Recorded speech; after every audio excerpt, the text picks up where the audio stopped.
ज्या संताजी धनाजींच्या बळावर या महाराणी येसूबाई बाणेदार आणि ताट राहत होत्या, आता तो त्यांचा सेनापतीच संपला, त्याचा शिर माझ्या समोर आहे.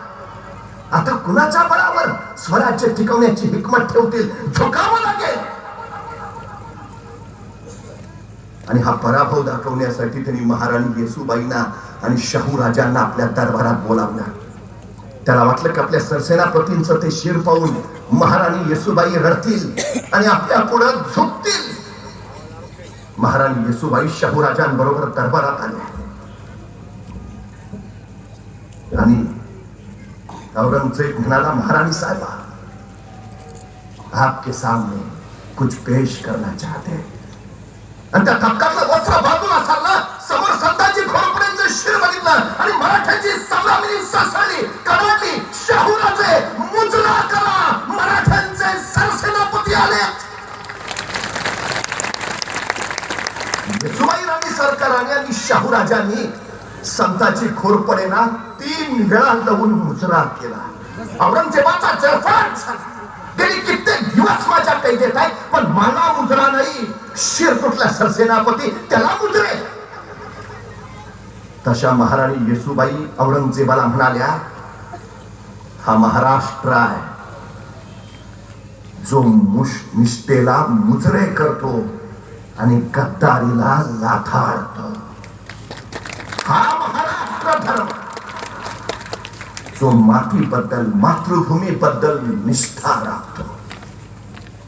पण इथल्या खडकावर फितुरीची काही बीज टाकली, ती फितुरी सुद्धा तशीच गवतासारखी उगवते. नाहीतर हा महाराष्ट्र कधी कुणाला शरण गेला नाही, जाणार नाही. इतकी इतकी निष्ठा होत प्रोत भरली आहे त्याच्यात. ही निष्ठा म्हणजे महाराष्ट्र धर्म आहे. अन्यायाच्या विरोधात धावून जाणं म्हणजे महाराष्ट्र धर्म आहे. सगळ्यांना सोबत घेऊन पुढे जाणं म्हणजे महाराष्ट्र धर्म आहे. 12 बुलतेदार, 11 पगड जाती, सारे एकत्र आणणं हा महाराष्ट्र धर्म आहे.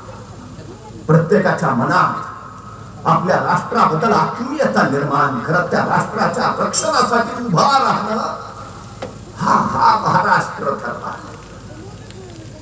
शौर्याची, पराक्रमाची ती तेजोरेखा या महाराष्ट्र धर्माच्या रूपाने तेजावत राहिली आहे.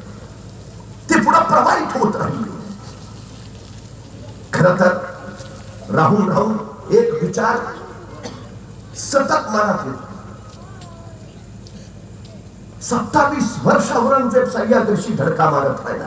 27 वर्ष का? स्वराज्यच का? तिकडे इराण तसंच आहे, ते घेणार, ते घेता द्या. विजापूरची आदिलशाही आहे ती घेणार, नगरची निजामशाही आहे ती ताब्यात घे, गोलकोंड्याची कुतुबशाही आहे ती चीन, तिच्यावर तुझा झेंडा फडकव, ते घेणार. स्वराज्यच का? सगळं बाजूला. आणि हा फक्त एकट्या स्वराज्याच्या मागे लागलाय का? औरंगजेबाने याचं उत्तर त्याच्या मृत्यूपत्रात लिहिलंय. औरंगजेब लिहितो, इराणचं राज्य शहाबाजचं आहे, नगरचं राज्य निजामशहाचं आहे, विजापूरचं राज्य आदिलशहाचं आहे आणि गोलकोंड्याचं राज्य कुतुबशहाचं आहे. पण महाराष्ट्रातलं स्वराज्य हे कुणा सम्राट, बादशाह, सुलतानाचं नाही, तर ते इथल्या रयतेचं राज्य आहे. आणि जिथं रयतेचं राज्य असतं तिथं माणसं मरायला आणि मारायला कधी मागं पुढे बघत नाही. आणि सगळ्यात मोठा धोका येतो हा महाराष्ट्र धर्म महाराजांनी रुजवला.